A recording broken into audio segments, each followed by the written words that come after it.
brilliant Hercule Poirot, the world's most famous Belgian detective, created by Agatha Christie. This case is filled with twists, clever clues, and Poirot's signature little grey cells at work. Make yourself comfortable, and let's unravel this elegant puzzle together. And if you'd like, leave a quick comment and tell me where you're joining from. It's always a pleasure to know where our little detective community is tuning in from. Now let's get started. I have often noted, with some degree of wonder, how Hercule Poirot's fondness for life's small indulgences could so effortlessly intertwine with the most perplexing of mysteries. That afternoon at the Imperial Palladium was one such occasion. It was a rather fine establishment, discreet yet elegant, favoured by both London's society matrons and the occasional curious foreigner. Poirot, naturally, felt quite at home there. The tea service, precise to the minute, pleased him greatly, and the delicate pastries, symmetrical, flawless, earned his highest praise. We had scarcely settled at our usual table near the window when Poirot launched into a lecture on the psychology of clothing. This was his newest fascination, the belief that one could divine a person's entire character by observing their wardrobe with the same care a detective applies to a crime scene. "You see, Hastings," Poirot said, tapping his teaspoon for emphasis, "a man who wears shoes that are freshly polished at the heel but scuffed at the toe, he has walked in haste, yet paused to compose himself before arrival. He is either anxious or concealing something." I chuckled. "Surely you can't deduce that much from a pair of shoes." Poirot's eyes twinkled. "And yet, mon ami, I do." He was in the midst of dissecting the personality of our waiter, based solely on his cufflinks, when my attention was drawn to the entrance. A lady, dressed entirely in shades of blue, had just stepped into the lobby. There was nothing remarkable in her appearance at first glance, yet something about her, the tension in her posture perhaps, tugged at my curiosity.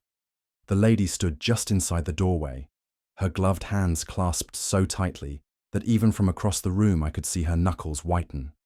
Her gown was a striking shade, neither navy nor sky, but a soft cornflower blue, matched perfectly to her hat, her gloves, and even the fine silk scarf at her throat. Poirot noticed her too. His dark eyes brightened, and he leaned forward ever so slightly. "You see, Hastings," he murmured, "she dresses with the precision of a woman who wishes to disappear." "Disappear? Dressed like that?"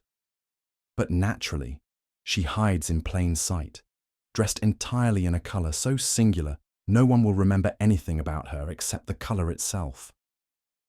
The lady advanced into the room, her gaze flickering toward the entrance every few moments, as though she awaited someone who had not arrived. She chose a table near the corner, close enough to observe both the doorway and the clock above the mantel. A waiter approached, and she ordered a single cup of tea, though her hand trembled so violently that the teaspoon rattled against the saucer.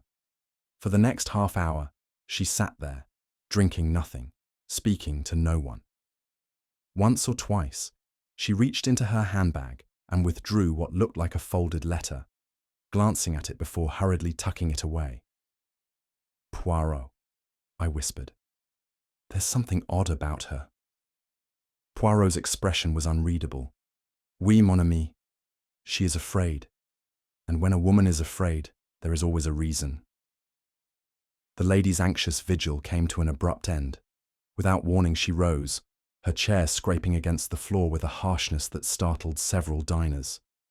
She left a crumpled pound note beside her untouched cup and swept toward the door with the same urgency that had marked her arrival.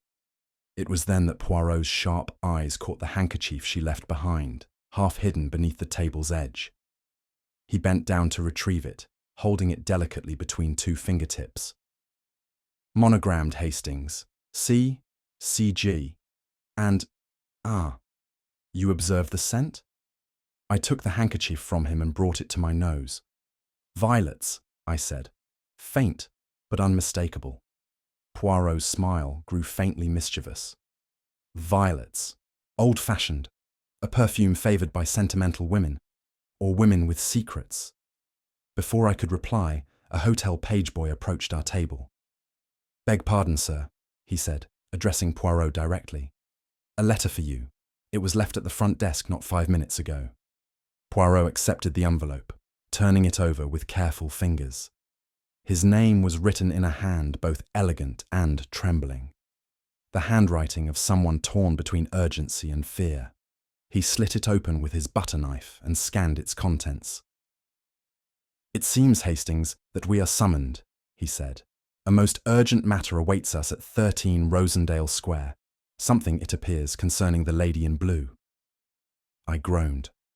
"Poirot, you cannot possibly think—" "But I do think, mon ami," Poirot interrupted. "And I observe. When a woman trembles over her tea and leaves behind both her handkerchief and her courage, something is very wrong indeed." The waiter had barely cleared away the last of the tea things when a young concierge, his uniform stiff with starch and his manner appropriately grave, approached our table with a small silver salver. Upon it lay an envelope of good quality paper, though slightly crumpled, as though the sender had hesitated before sending it. "For you, sir," the boy said, presenting the letter to Poirot. Poirot accepted it with a nod, inspecting the envelope with his usual fastidious care before he even considered opening it. His fingers ran lightly over the paper, feeling the texture. "Not an English hand," he murmured. "The pressure is uneven, a hand unaccustomed to writing under strain, perhaps even fear." He opened it with the tip of his dessert knife, extracting a single sheet of paper. His dark eyebrows lifted as he read. "Hastings, mon ami, it seems we are summoned, and how charmingly dramatic. A lady requests our immediate assistance at 13 Rosendale Square, regarding a matter most urgent and," he tapped the paper, "involving our very own lady in blue." I sighed. "Poirot, you cannot possibly take this seriously. It's absurd." Poirot laid the letter carefully on the table. "Absurd, my dear Hastings, is often the prelude to the truth. And consider, if someone wished merely to amuse themselves, why choose me, Hercule Poirot? They know I do not chase phantoms. No, there is meaning here. The handkerchief, the perfume, the letter, all parts of the same tapestry." I could see the gleam in his eyes, the unmistakable flicker that heralded a new case. Resigned, I reached for my hat. "Rosendale Square, is it?" Poirot beamed. "Just so, Hastings. Adventure calls, and Hercule Poirot, he answers." We left the Imperial Palladium and stepped into the mild afternoon air, the streets alive with the bustle of London. Poirot, as always, walked a precise half-step ahead of me, his patent leather shoes clicking crisply against the pavement. "I suppose you have already formed a theory?" I asked, more out of habit than curiosity. "But naturally," Poirot said, his tone light and almost playful. "You see, mon ami, when a woman dresses entirely in one colour, and a romantic colour at that, she declares herself a heroine of some great drama." "A drama," I laughed. "She could be a perfectly ordinary woman with perfectly ordinary taste in clothing." Poirot raised a finger. "Ah, Hastings, you think, but you do not observe.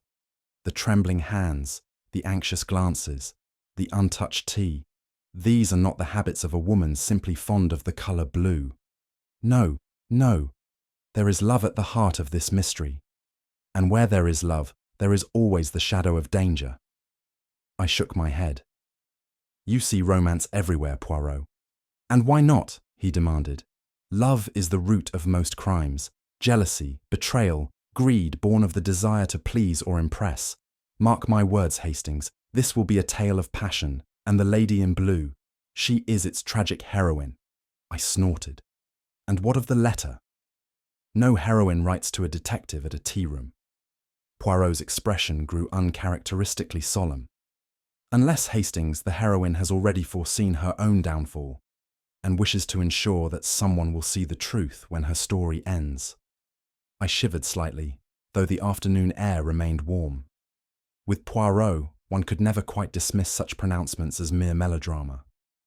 I must confess, My first impression of 13 Rosendale Square was not one of immediate intrigue.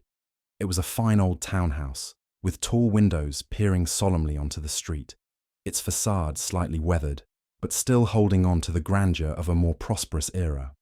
I might have thought little of it, were it not for the unmistakable air of theatrical expectation Poirot carried with him as we approached the door. "You seem remarkably cheerful," I observed, "for a man answering a mysterious summons about a missing woman." Poirot's eyes twinkled. "Mon ami, you lack imagination. We do not merely call upon a house. We step onto a stage.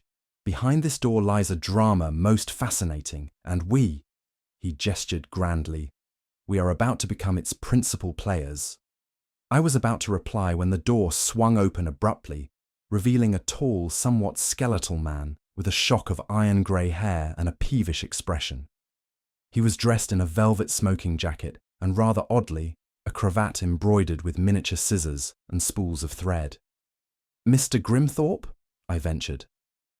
"The same," he replied, eyeing us both with suspicion. "You are the detective, I presume, and this associate?" "Captain Hastings," I said with a bow, "and this is Monsieur Hercule Poirot." Grimthorpe's expression changed at once, his irritation giving way to something dangerously close to delight. "Poirot, my dear fellow, do come in. What a coup to have you here. I had feared I might be left with some ordinary policeman." As we stepped inside, I noted the unmistakable scent of camphor and the curious hum of a sewing machine somewhere above. The house, like its owner, seemed to live in a world entirely its own, part museum, part theatrical set, part madhouse. "Tell me," Poirot said, with a courtly bow, "what has occurred that requires the attention of Hercule Poirot?" Grimthorpe's answer was as theatrical as the house itself. "The gown, Monsieur Poirot. The gown has vanished." We were ushered into a drawing room, unlike any I had ever seen.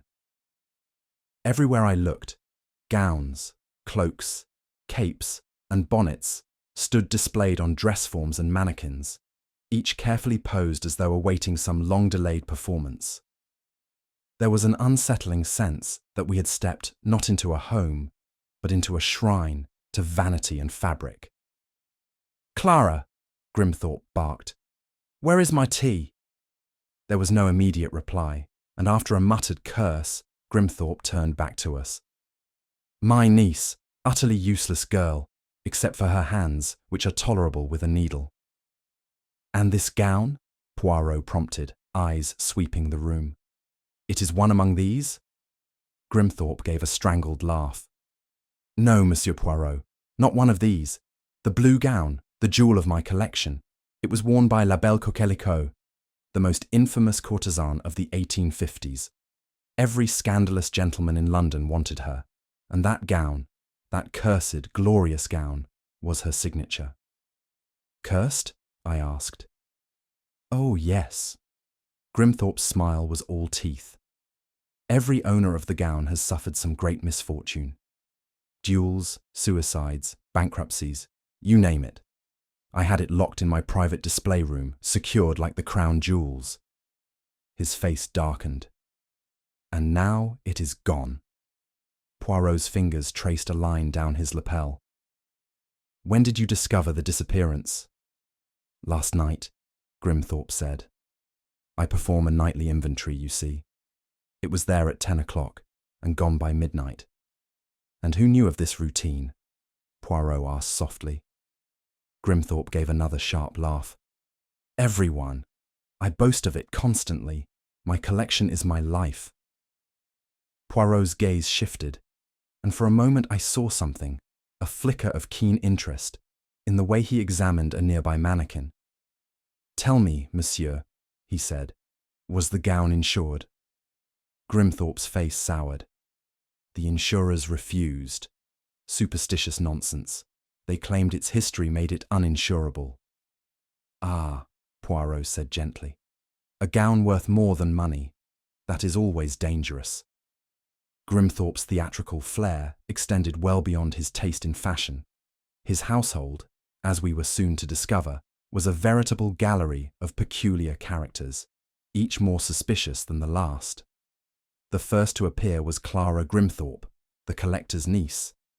She was a pale, sharp-featured woman in her late 20s, her beauty faded by either worry or disappointment, or quite possibly both. She avoided our gaze, her hands restless in her lap. When Grimthorpe described her as practically a daughter, she gave a tight, humourless smile that made me wonder if she shared the sentiment. Clara has the artistic temperament, Grimthorpe said dismissively. She is prone to dramatics and unsuitable company. Poirot, ever polite, bowed slightly. The artistic temperament. Yes, it can be most dangerous, especially when it is combined with debt, n'est-ce pas? Clara's knuckles whitened, but she said nothing. Next came Miss Letitia Burrows, the housekeeper. A woman of indeterminate age, she had a face like weathered leather and a mouth perpetually pursed, as though she had tasted something sour many years ago and never quite recovered. "I keep the house, not the gowns," she announced. "The only thing I know about that dress is that it's cursed." Poirot inclined his head. "And were you not once mentioned in Mr. Grimthorpe's will?" Her expression didn't flicker. "I was, before he got a fancy for those gowns." The family physician, Dr. Reginald Farrow, soon followed. A tall, thin man with an unfortunate moustache, he peered at us through his spectacles with the air of a man who had already decided he didn't like us. "This is nonsense," he declared. "Mr. Grimthorpe is melodramatic. I have no opinion on the gown." "And yet," Poirot said, "you have visited Clara more often than usual of late, non?" Dr. Farrow's only reply was a faint tightening of his jaw. The final arrival was Mrs. Daphne Olcott, Grimthorpe's neighbour. Resplendent in a peacock-feathered hat, she made no secret of her envy. "That gown should have been mine," she said, with remarkable candour. "I offered him a fortune for it." 5 suspects, each with a motive, each with secrets to hide, and as Poirot would say, each one lying to themselves, if not to us. We assembled the suspects in the drawing room, surrounded by Grimthorpe's array of mannequins dressed in elaborate finery. It was, as Poirot said later, an interrogation staged in a museum of vanity. "Let us begin with a question most simple," Poirot said, his hands folded across his waistcoat. "Where were each of you between the hours of 10 and midnight last night?" Clara spoke first, her voice brittle. "At a card party, with friends in Kensington. You may check with Lady Marchmont. I was there until nearly 1. Poirot gave her a small bow. "I will indeed, mademoiselle." Miss Burrows was next, her hands tucked into her apron. "In my room, sewing alone?" Poirot asked. "Of course alone," she snapped. "Who would sit with me?" Dr. Farrow pushed his spectacles higher onto his nose. "With a patient. Old Mr. Digby. I was treating his gout. I have the appointment book to prove it." "And you, madam?" Poirot turned to Mrs. Olcott. "At a charity gala, the Red Cross Bazaar at the St. James Hotel." She smirked. "The mayor saw me there, so you can be sure the alibi is impeccable." At first glance, the alibis seemed cast iron, each one verifiable, each one as secure as the lock on Grimthorpe's display case. Hastings, naturally, was ready to be convinced. "Well, Poirot," I whispered, "that seems to cover everyone." Poirot gave a small sigh, like a schoolmaster faced with a particularly dull student. "Mon pauvre Hastings, you have the mind of the British bulldog, loyal, but so very trusting.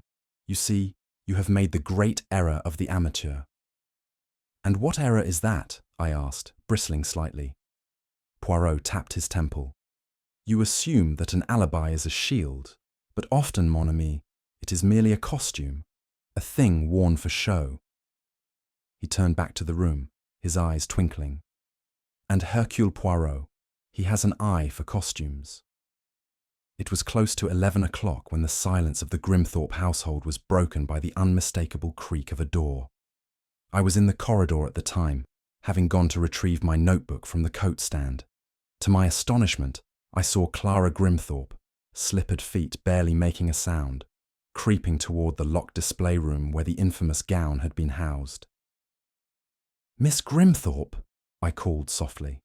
She froze, her hand on the door handle. "Captain Hastings, oh, I was just—" Her words trailed off into nothing, leaving her caught like a child with her hand in the proverbial jar.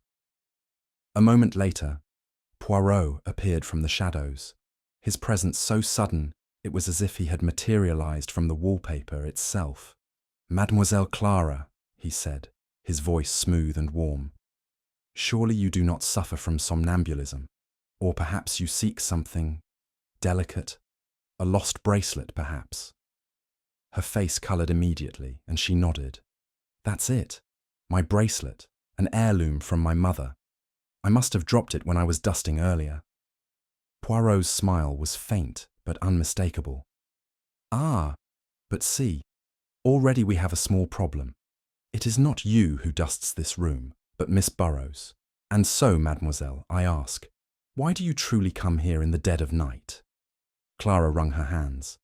I only wanted to look at it. The gown, I mean.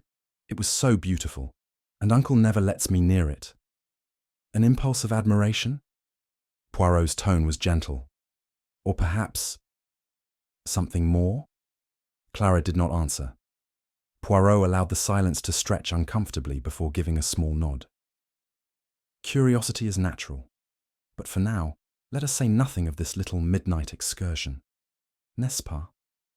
Clara hurried away, leaving me to exhale a breath I had not realized I was holding. "Do you believe her?" I asked.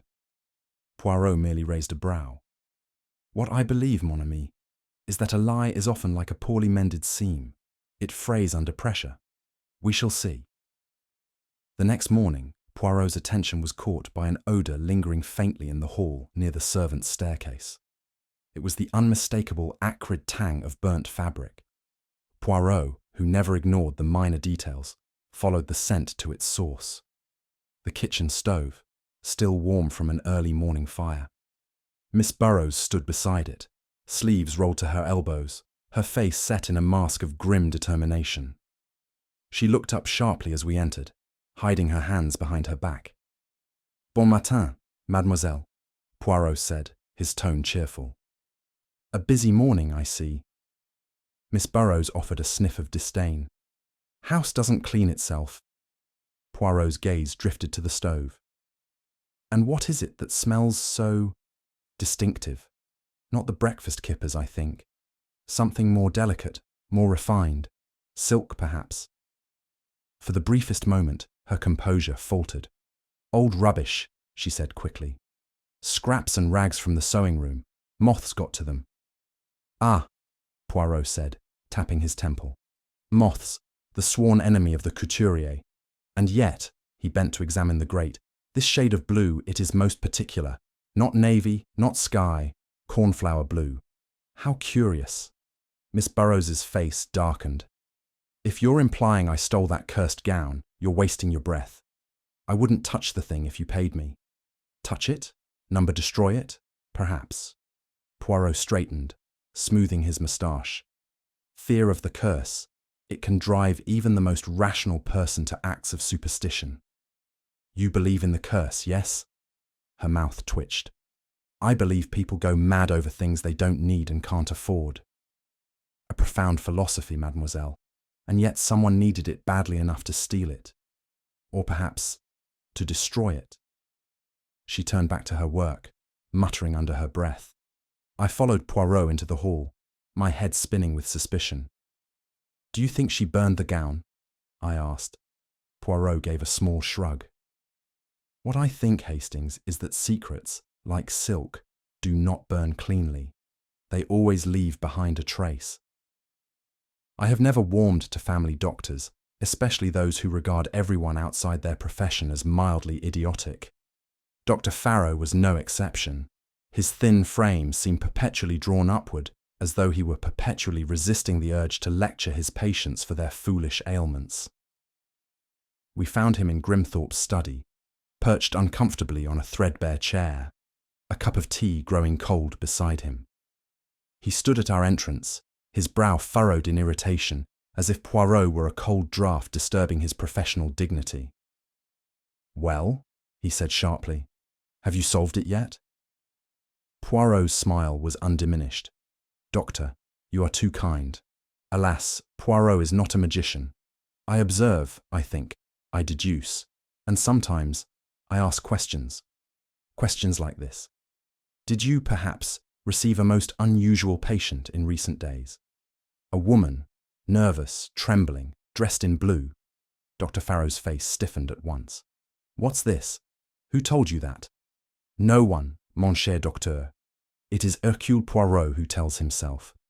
You see, the woman in blue, she is a figure of mystery who walks between the rooms of this house and the corridors of the mind. And you are a man who prides himself on his discretion, n'est-ce pas?" The doctor hesitated, then gave a small, reluctant nod. "She came to me 3 nights ago, nervous as a cat, trembling all over, kept glancing at the window as though someone was watching her." "And her complaint?" Poirot asked softly. "A racing heart, dizziness, odd pains in her hands and feet. All stress-related, if you ask me. The woman was frightened of something, or someone, but she wouldn't say who." "And she wore blue?" I asked. "A blue gown, unmistakable," Farrow confirmed. "She clutched it like it was the only thing keeping her afloat." Poirot's fingers steepled beneath his chin. "A woman terrified, yet clinging to her own fear like a talisman. Fascinant. And you, doctor, did you prescribe something?" "A mild sedative," Farrow muttered. "Not that it would help much if the fear was real." Poirot's smile grew faint. "Ah, but fear, mon ami, it is often like smoke, drifting from the fire below, and now we must find the fire." It was later that afternoon, while Poirot was engaged in what he called his order and method walk around the garden, that the grim discovery was made. Grimthorpe's gardener, a sour-faced man with permanently soil-darkened hands, came staggering toward the house, his face pale beneath the grime. "It's," he stammered, pointing toward the ornamental pond at the edge of the lawn.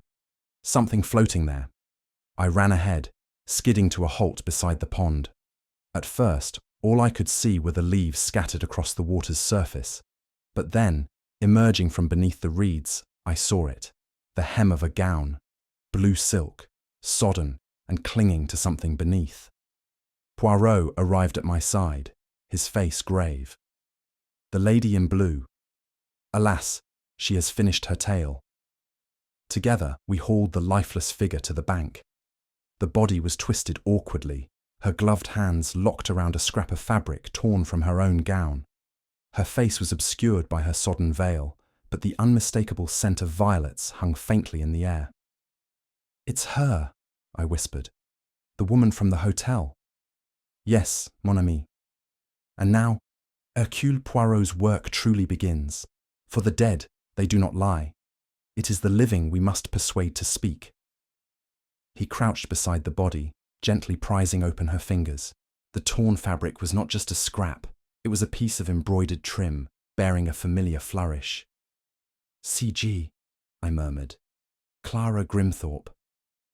Poirot stood, brushing down his sleeves. "The tragedy, Hastings.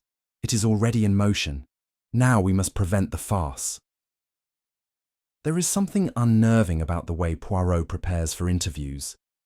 It is not the methodical arrangement of papers or the sharpening of pencils. I could understand those. It is the fact that he treats these conversations not as investigations, but as performances. "Mon ami," he said, as he adjusted the angle of a vase on the mantelpiece, "you believe that the detective must look for the fingerprint, the footprint, the cigarette stub carelessly left behind. Pah!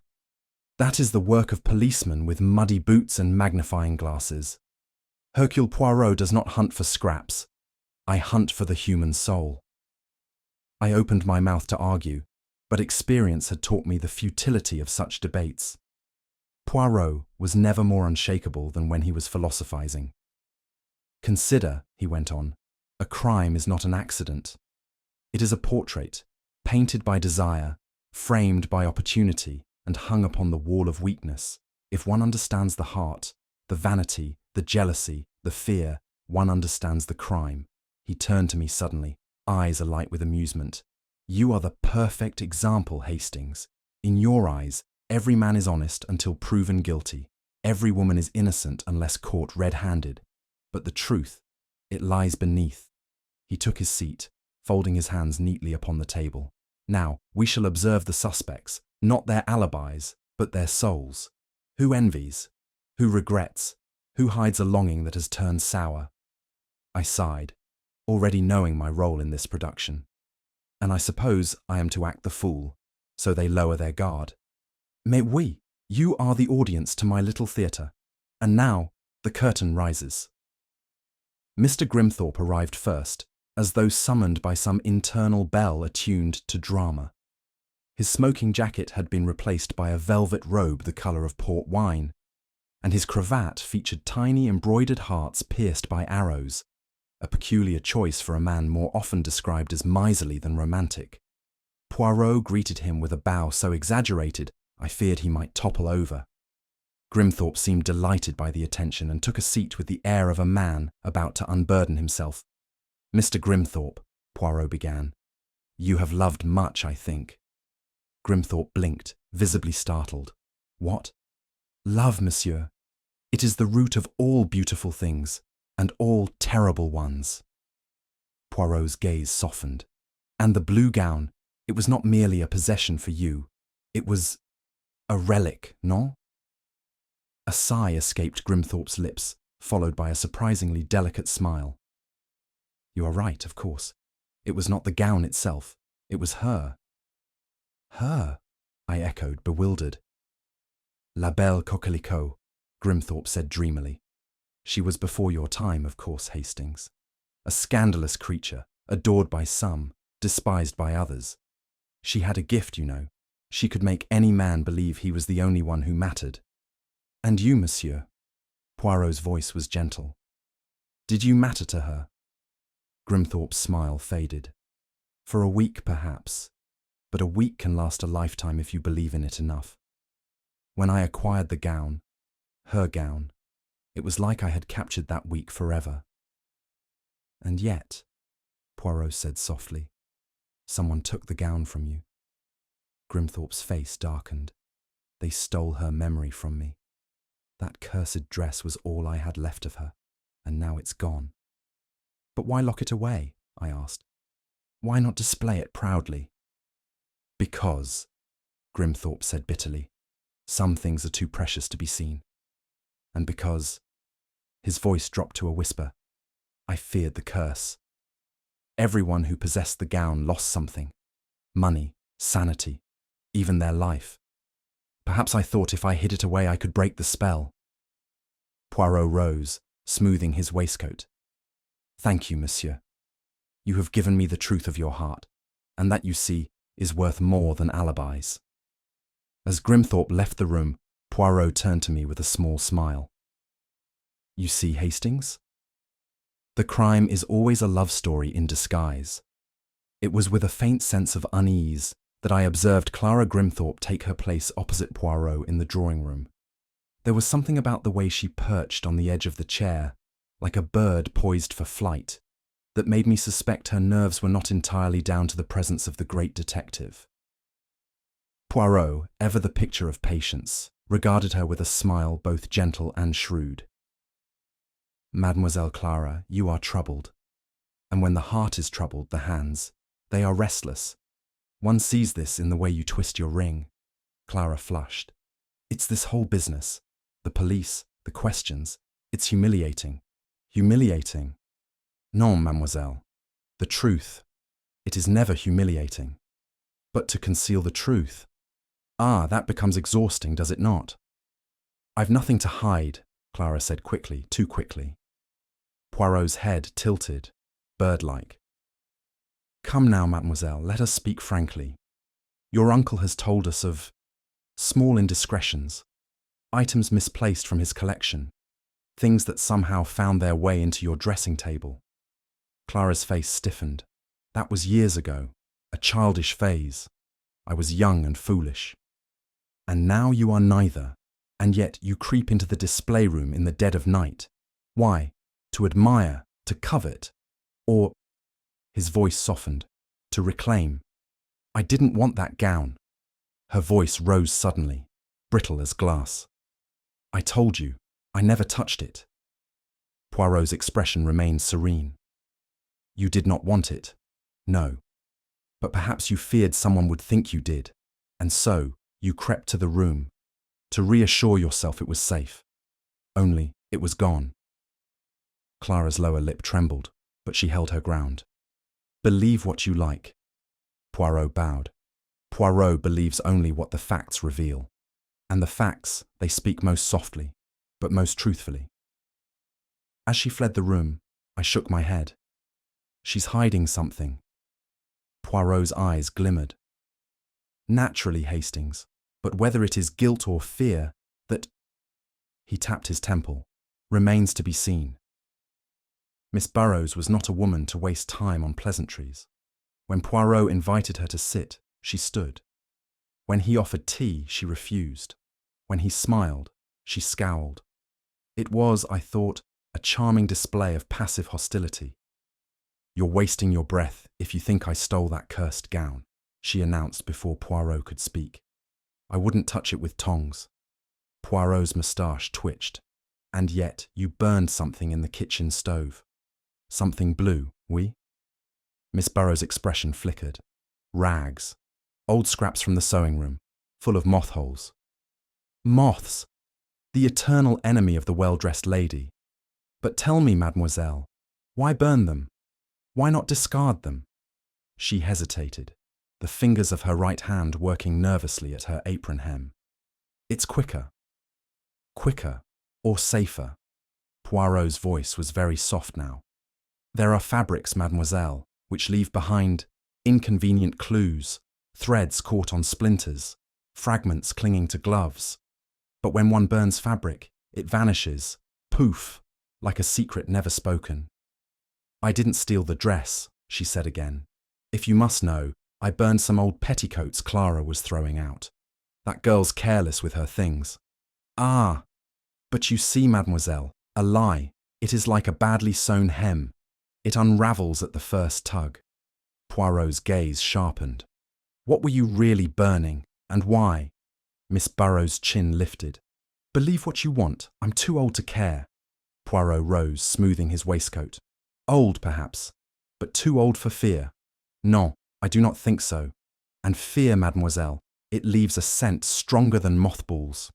After she left, Hastings leaned closer. You don't believe her, do you? Poirot gave one of his infuriatingly mysterious smiles. Hastings, I believe everything, until I believe nothing. There was something about Dr. Poirot that struck me as perpetually harassed. He carried the air of a man who had long resigned himself to his patient's ailments and the constant interruptions of life in a household filled with petty squabbles and dramatic outbursts. Seated stiffly across from Poirot, he kept glancing at his pocket watch, as though diagnosing patients was a process that worked best if kept to a tight schedule. I have already told you everything I know, he said curtly. Ah, but the mind, doctor. It forgets the small things, the little moments. And yet it is there, in the little moments, that Hercule Poirot finds his truth. Poirot's voice was almost soothing. Dr. Poirot exhaled sharply. If you must know, yes. I did see the woman in blue. Not here, mind you, but in my surgery. Ah, a consultation. And what ailment did this elegant lady present? Poirot pursed his lips. She complained of dizziness, heart palpitations, a creeping numbness in her fingers. Classic anxiety symptoms. And yet, Poirot's gaze sharpened. You prescribed only a sedative. No examination, no tests. There was no need. It was obvious to me her real problem was fear. Poirot leaned back, folding his arms. The woman was terrified. She clung to that blue gown like a child clings to a blanket. I asked her to remove it for the examination. She refused. Why do you think she was afraid? How should I know? Poirot snapped. She kept muttering about being followed, something about shadows in windows and footsteps in hallways. And yet, you let her go? Poirot's voice was gentle but firm. This woman, trembling with fear, wrapped in a gown that frightened her almost as much as it comforted her. You let her walk away into the night? Farrow's gaze dropped. I'm a doctor, not a nursemaid. She needed rest, that's all. Poirot steepled his fingers. A woman in fear seeks safety, doctor. And if she does not find it with you, she finds it elsewhere. Or perhaps nowhere at all. As Farrow left the room, Poirot murmured softly, a doctor who does not listen to the heart. C'est tragique. Of all the characters who drifted through the Grimthorpe household, Mrs. Daphne Olcott was easily my least favourite. She had the self-importance of a woman accustomed to being the loudest voice in the room, with a fondness for gossip disguised as concern. When she swept into the parlour, draped in feathers and shawls like some over-decorated peacock, Poirot bowed deeply, though I noticed his smile was thinner than usual. Madame, your assistance will be most valuable. You see all, you hear all, no detail escapes you. This I know. Mrs. Olcott preened under the praise, rearranging her shawl with theatrical flair. Of course, it's a gift, you know. And you saw something, did you not? Something peculiar in the garden. She leaned forward conspiratorially. I wasn't going to mention it, but since you ask, yes. It was the night the gown disappeared. I couldn't sleep, so I took a turn by my window. That's when I saw them. Them? I asked, startled. She nodded gravely. Two figures. One was the lady in blue, of course. I'd recognize that gown anywhere. The other, well, I can't be certain, but it looked remarkably like Clara. Clara? Poirot's brow lifted slightly. You are sure? Same silhouette, same way of holding her arms. They were speaking, arguing, if you ask me, and then they disappeared into the shadows. At what time was this? Mrs. Olcott pursed her lips. Close to 11 o'clock. I remember because the clock in my sitting room had just chimed. Poirot inclined his head. Madame, you have the eyes of a hawk and the memory of an elephant. And for this, Hercule Poirot thanks you. She beamed, satisfied to have made her mark. As she left, I frowned. If that's true, it means Clara was outside after her supposed card party. Poirot tapped his nose. Oui, mon ami. And it also means that the lady in blue was alive at 11, and that, you see, is most inconvenient for certain people with very firm alibis. It was an afternoon entirely spent, as Poirot put it, combing the fabric for loose threads. And threads there were, more than I could possibly keep straight. The more we examined the alibis presented by the suspects, the more they frayed at the edges. Take Clara, for instance. Her claim to have spent the evening at Lady Marchmont's card party dissolved the moment Poirot telephoned Lady Marchmont herself. The lady, while excessively polite, confessed she had not seen Clara at all. Perhaps she was at a different party, I suggested hopefully. Poirot gave me a look reserved for particularly dull schoolboys. Non, mon ami. She was nowhere near Kensington that night. That, I think, we may safely conclude. Then there was Dr. Farrow. His alibi, attending to old Mr. Digby's gout, appeared solid until Poirot's casual inquiry revealed that Mr. Digby had left for Brighton the day before the theft. And the appointments book, Hastings, what does it tell you? That he lied? I ventured. Poirot tapped his temple. Or that someone wrote a lie for him. There is a difference. The most peculiar revelation, however, came from Miss Burrows. According to her, she had prepared a late supper that night for a guest who arrived unexpectedly, dressed entirely in blue. But the gown was already missing by then, I exclaimed. Precisely. Therefore, who was this mysterious guest, and why wear the very gown which had already caused such turmoil? It was a house of half-truths and rearranged memories, and I, for one, was thoroughly lost. Poirot, I said, none of these stories fit. Ah, but they do, mon ami. Like poorly stitched embroidery. You see only the frayed threads. Poirot sees the design beneath. I sighed. Poirot's faith in human psychology was unwavering, My own was rapidly deteriorating. The deeper we went into the case, the more my head ached. Every suspect lied, some boldly, some badly, and some with such confidence that I half believed them myself. "Poirot, this is madness," I burst out after yet another contradictory account. Clara was supposedly at a party she never attended. Dr. Farrow swears by a patient who wasn't even in town. And now Miss Burrows claims to have served a mysterious woman in the very gown that had already been stolen. How can anyone make sense of this? Poirot, who had just finished arranging his pocket handkerchief to his satisfaction, gave me a look of profound patience. "But mon ami, you are seeing the picture through a cracked mirror. What looks like chaos is merely order, seen from the wrong angle." "Spare me the philosophy," I groaned. What possible explanation could make sense of all this? Poirot wagged a finger at me. "Calm yourself, Hastings. All will be clear in time. For now, remember this. When many people lie at once, they are not all concealing the same thing. Each one hides their own petty secret. Our task is to discover which secret matters most." I threw up my hands. "At this rate, the only thing I'll discover is a headache." Poirot chuckled. "Courage, mon ami. The dénouement, it is closer than you think." As we left the room, Poirot paused, his gaze falling briefly on the reflection in a glass display case. "Vanity," he murmured. "That, mon ami, is the key.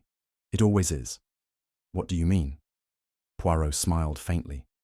"All crimes, Hastings, are born of vanity, the desire to be loved, admired, feared, or remembered. In this house, vanity has sown the seams of every secret. Watch for it." "And you're sure?" "Absolutely. Vanity killed the lady in blue, and vanity will expose the murderer." With that, he straightened his cuffs and walked on, leaving me none the wiser. There is, in all my years with Poirot, one ritual that never changes: the moment when he gathers all suspects into one room, like a spider coaxing flies into its web. It is a performance, theatrical and deliberate, and even I, who know his methods better than anyone, cannot help but feel a faint thrill of anticipation each time. On this occasion, Poirot chose the grand parlour, a room thick with the scent of aged velvet and old scandals. The great gowns stood on display like silent sentinels, their bodices glimmering under the flicker of candlelight. Poirot had insisted that every suspect be seated directly beneath the gown they most feared or desired. "This, mon ami, is theatre," Poirot declared, straightening a chair by exactly half an inch. Each player upon the stage of vanity, seated beneath their own personal ghost. It was a strange assembly. Grimthorpe, hunched in his chair, stroking his cravat with fingers that trembled. Clara, pale and restless, her eyes darting toward the door. Miss Burrows, tight-lipped and furious to be dragged into a formal affair. Dr. Farrow, his spectacles fogging slightly with tension. And Mrs. Olcott, fanning herself furiously, though the room was far from warm.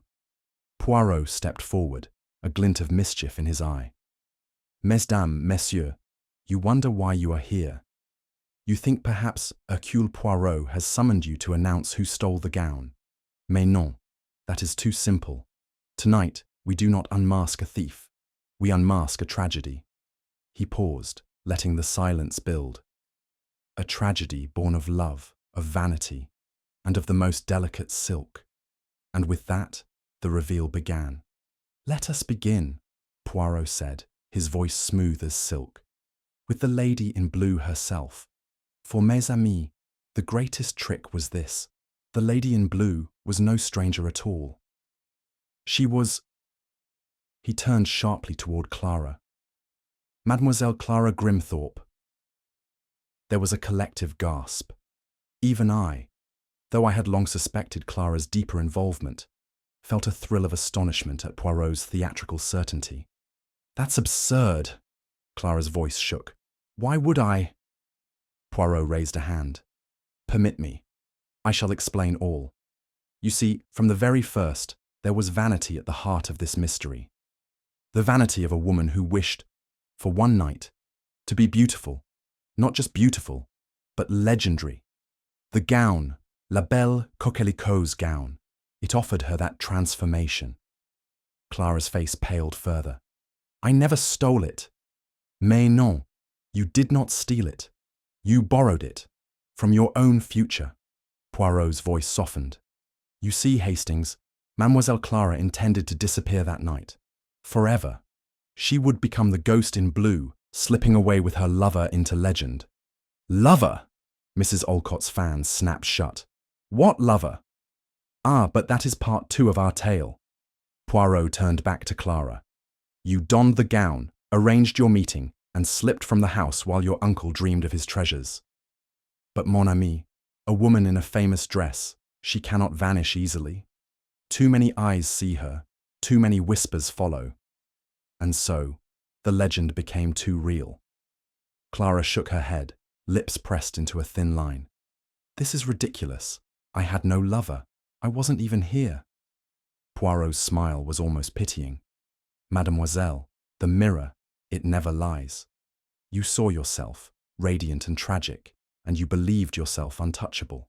But vanity, mon ami, it always leaves fingerprints.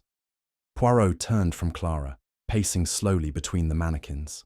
And now, we speak of a love both secret and foolish, for Mademoiselle Clara was not alone in her dreams. There was a man from the past, tied to the history of the gown itself. Mrs. Olcott's son. His words dropped like stones into a pond. Mrs. Olcott's fan slipped from her fingers. My son? But he's in Australia. Non. He returned in secret. A fortune lost, a reputation shattered. He came not for his mother, but for the gown his great-grandfather once gave to La Belle Coquelicot. It was not addressed to him, it was a ransom for his own future. Clara stood abruptly. That's a lie. Ah, but the letters do not lie. The love letters you hid in your sewing box. The very box Miss Burrows found so interesting. They speak of promises, of escape, and of a gown that would set him free. Hastings gasped. Then Clara wasn't trying to steal the gown. She was trying to save it. Exactement. She believed in her heart that love could save them both. But love, my friends, is a terrible tailor. It fits no one perfectly. Poirot clasped his hands together. And so they met in the garden, the lady in blue, radiant, ready to flee. But something went wrong. A quarrel, perhaps, a moment of fear. We shall learn that shortly. But one thing is certain. She never left the garden alive. A stunned silence filled the room. For once, even Mrs. Olcott was speechless. I found my voice. But if the lover didn't kill her, and if Clara wasn't the lady in blue after all, then who? Poirot's smile was faint. Patience, mon ami. The curtain is not yet closed. There are few things Poirot enjoys more than turning the calm confidence of a guilty man into sudden, unmistakable panic. It was precisely this transformation I witnessed when Poirot directed his next words to Dr. Farrow. And now we arrive at the good doctor, a man devoted to healing, or so one would expect. And yet, mon cher docteur, you have prescribed not medicine, but deception. Farrow's head jerked up. What nonsense is this? Permit me. We begin with your records, the medical records of Mademoiselle Clara. They are most curious, you know, full of convenient ailments, fainting spells, migraines, mysterious attacks of the nerves, all occurring precisely on those evenings when she vanished from the house. That's coincidence, Farrow said stiffly. Non, it is collusion. You, doctor, falsified her illnesses to provide her with the perfect excuse to slip away unnoticed. It is you who covered for her, ensuring that her absences were written into the family history as harmless maladies. Why? Because, mon ami, you were a willing accomplice. You believed in her dream of love, or at least, you believed she would reward you for your loyalty. Preposterous, Farrow spluttered. I was her physician, nothing more. Physician and protector, yes. Lover? Number you are too cautious for that, I think. but you were in love with the idea of yourself as her savior, the wise, world-weary doctor helping the fragile beauty escape her prison. Romance by proxy. I was only trying to help her, Poirot blurted, sweat glistening on his brow. Indeed, but in helping her, you helped her to die. Poirot's voice dropped to a whisper. For love, real or imagined, drives men to crimes of silence as well as action, and your silence, Doctor, cost a life. If the room had been tense before, it became positively electric when Poirot turned to Mrs. Olcott. And now, madame, we speak of the ghost from your past, your son. Mrs. Olcott's fan, which had been flicking nervously, froze mid-air. My son? What has he to do with this? Everything. You see, it was he who courted Mademoiselle Clara, he who whispered promises of escape, of fortune and freedom, and he who craved that infamous gown, not for its silk or stitches, but for the story woven into its seams, the story of your family. Rubbish, she cried. He's been in Australia for years. Non. He returned in secret, ruined and desperate. He knew Grimthorpe prized the gown beyond all else, and so he devised a plan. Clara would steal the gown, they would elope, and together they would blackmail Grimthorpe into paying for its return. Even Clara's face showed shock at this, as though she too had believed herself the heroine in a romantic tragedy. He told me it was for love, she whispered. Poirot spread his hands. Love wears many masks, mademoiselle. Sometimes it is love for a woman, sometimes for money. Hastings was aghast. Blackmail? Over a dress? Ah, but not just a dress, a legend, a cursed relic. To Grimthorpe, it was priceless. To Mrs. Olcott's son, it was currency. Mrs. Olcott's voice trembled. So he killed her. Ah, no. There you are wrong, madam. He came to the garden that night, yes, but he found not a lover waiting, but a woman already dying. Silence settled thick upon the room as Poirot's voice softened. Let me tell you, mes amis, of a tragedy sown not with malice, but with vanity. The tale of the lady in blue, who wished so desperately to be beautiful, even if only for one night. Clara's hands clenched into fists. I didn't what, mademoiselle? Didn't tighten the corset until you could barely breathe? Didn't powder your face until your skin burned beneath it? Didn't perfume yourself with violets so strong they masked your fear? Clara shook her head violently. But you did. The gown, you see, was never meant to be worn again. Its fabric, dyed with arsenic, as many silks were in the 19th century, had turned poisonous with age. With every breath, you inhaled death. And the corset, laced so tight to make your waist small, robbed you of what little air you had left. A horrified murmur rippled through the room. Poirot went on. And so, in the garden, when your lover did not appear as planned, you stood alone, dizzy, gasping, your heart racing, not with love but with poison. You stumbled, fell into the pond, and voila. Death came not by murder, but by vanity itself. Hastings' voice was hushed. She drowned, or fainted into the water, made helpless by the gown she adored. A tragedy most poetic, non? The dress that promised beauty delivered death instead. Clara's shoulders shook with quiet sobs. Poirot stepped back, hands clasped neatly before him. And so, you see, each of you played your part. Dr. Poirot hid the truth. Mrs. Olcott's son chased greed. Miss Burrows, fearing scandal, burned what she thought was evidence. And Grimthorpe, he clung to the past so tightly he suffocated the present. But the true villain, mon ami, was vanity. He turned to me, his eyes sad but certain. Vanity, Hastings. It kills more surely than any dagger. The room was silent, the kind of silence that only follows a revelation so profound it leaves everyone reeling. Poirot stood perfectly still, hands clasped neatly before him, his gaze sweeping over the assembled faces like a professor surveying his class after delivering a particularly clever lecture. And now, mes amis, permit me to share with you the most exquisite beauty of this case. the clues that were always present, yet always ignored. He took a step toward the mannequin wearing the famed blue gown, his fingertips tracing the delicate hem. First, there was the perfume. Violets, subtle yet unmistakable. A fragrance, mon ami, that belongs not to youth, but to nostalgia. It clung to the handkerchief at the hotel, to the lady herself in the garden, and even to the gloves found at the water's edge. Violets, a scent from the past clinging to a tragedy of the present. He pivoted slightly, turning to Hastings. And do you recall, mon ami, the embroidery flaw? A most curious detail, a single stitch in the hem, placed backwards, unlike the rest. A detail noticed only by a man obsessed with order and method. Hastings frowned. What does a stitch matter? Poirot's brows lifted. Ah, Hastings, it matters enormously, for the flaw was made not by a professional seamstress, but by a nervous hand unaccustomed to such delicate work. A hand that trembled as it prepared the gown for its new wearer.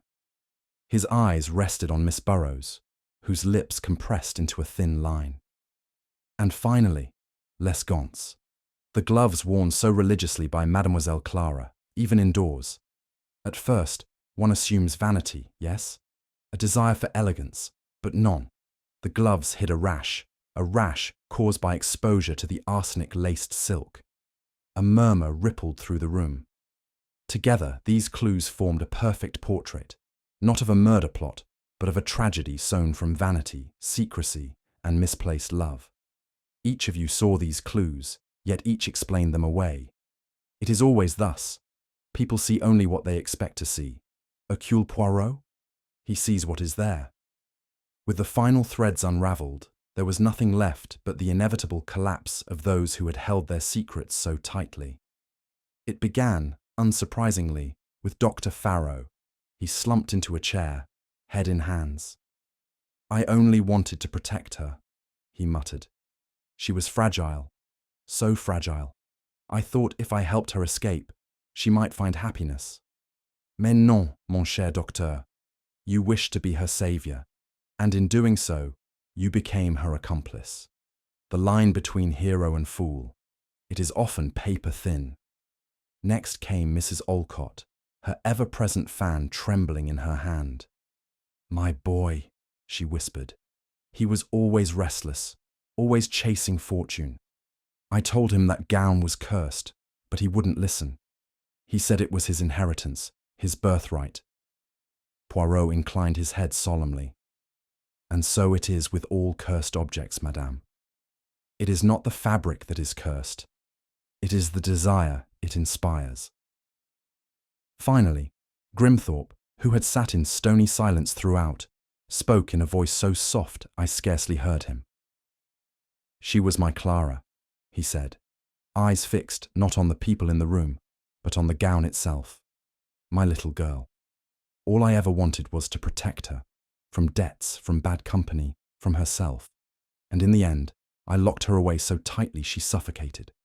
His hands trembled in his lap, his gaze still fixed on the gown. And now the gown is ruined and Clara is lost. What do I have left? Poirot's voice was gentle. You have the truth, monsieur. And though the truth is heavy, it is lighter than guilt. As the confession gave way to silence, I found myself wondering, not for the first time, if every great love story ends in tragedy, or if only the ones worth remembering do. The storm had passed.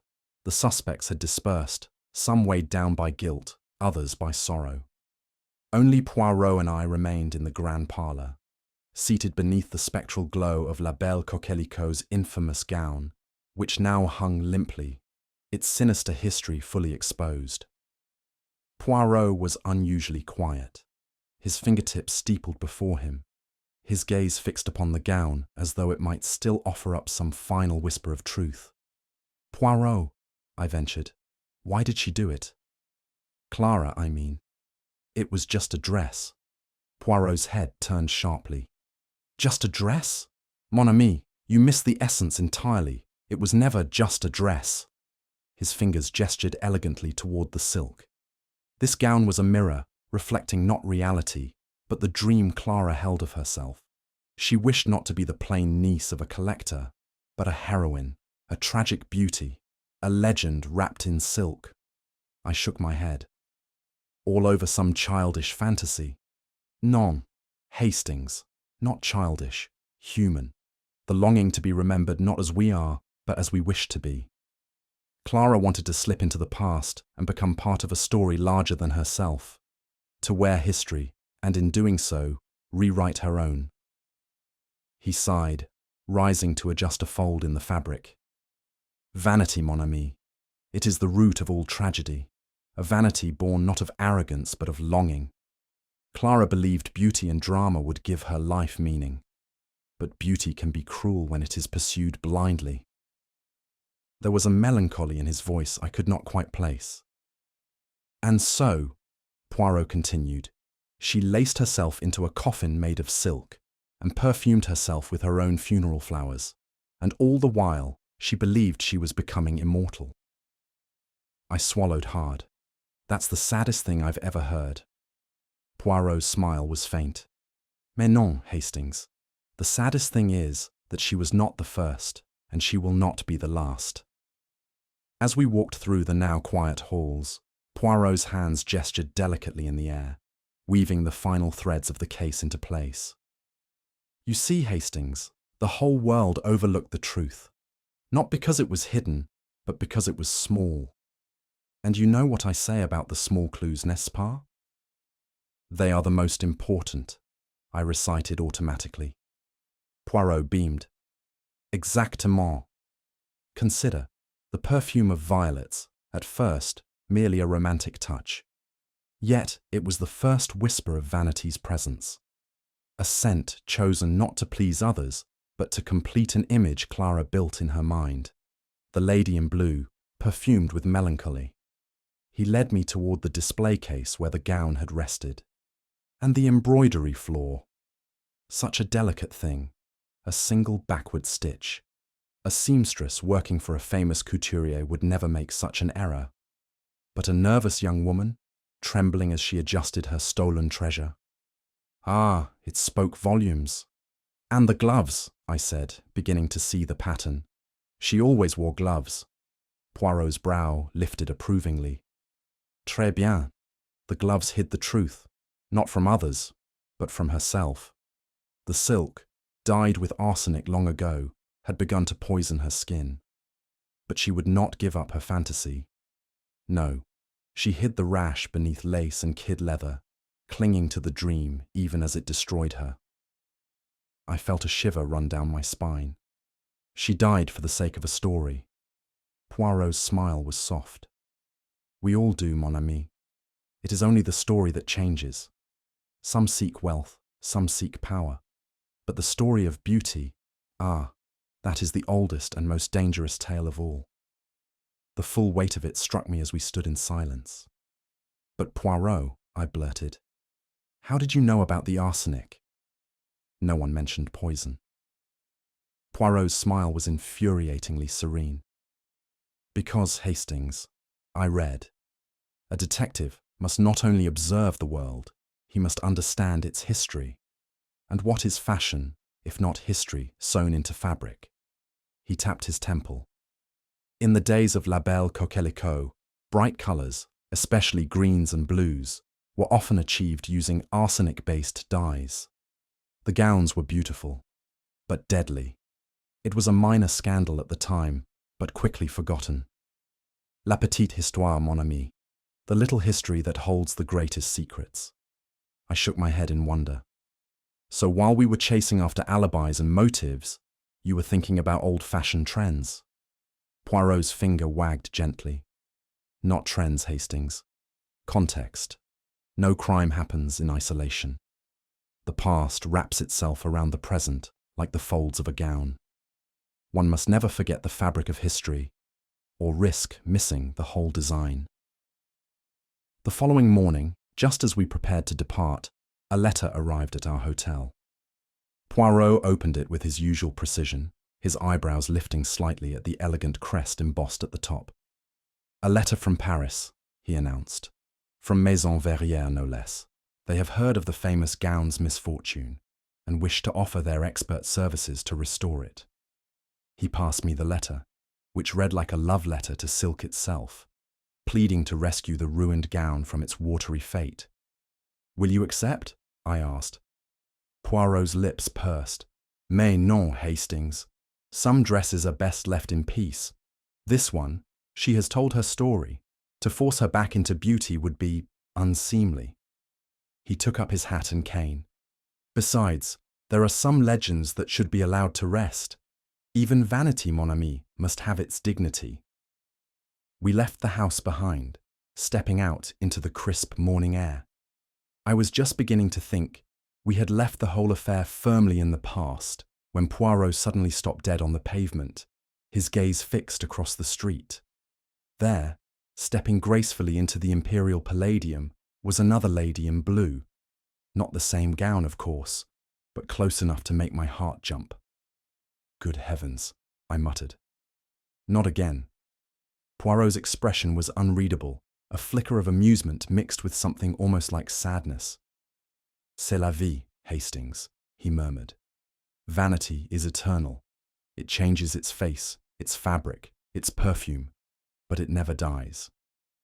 And with that, he turned, cane tapping gently on the pavement, leading me onward to the next story waiting to be told. And so, mon ami, we learn yet again the greatest truth of all, that crime is rarely born of pure evil.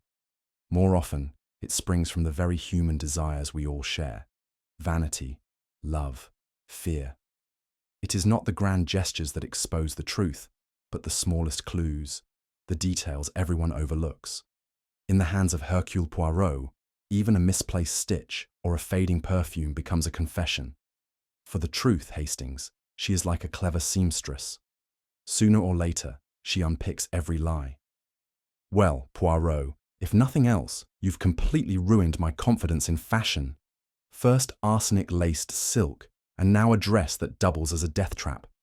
From now on, I'm sticking to plain tweed, considerably safer, if far less poetic. Now tell me, dear viewers, if you had been in Poirot's shoes, which clue would have caught your eye first? The perfume, the flawed embroidery, or the ever-present gloves? Share your answer in the comments below. Let's see how many of you would make fine detectives. If you enjoyed this classic Hercule Poirot mystery, do give this video a like, share it with fellow mystery lovers, and of course, subscribe to our channel for more thrilling cases inspired by the Queen of Crime herself, Agatha Christie. More Poirot adventures are just around the corner, so keep those little grey cells ready.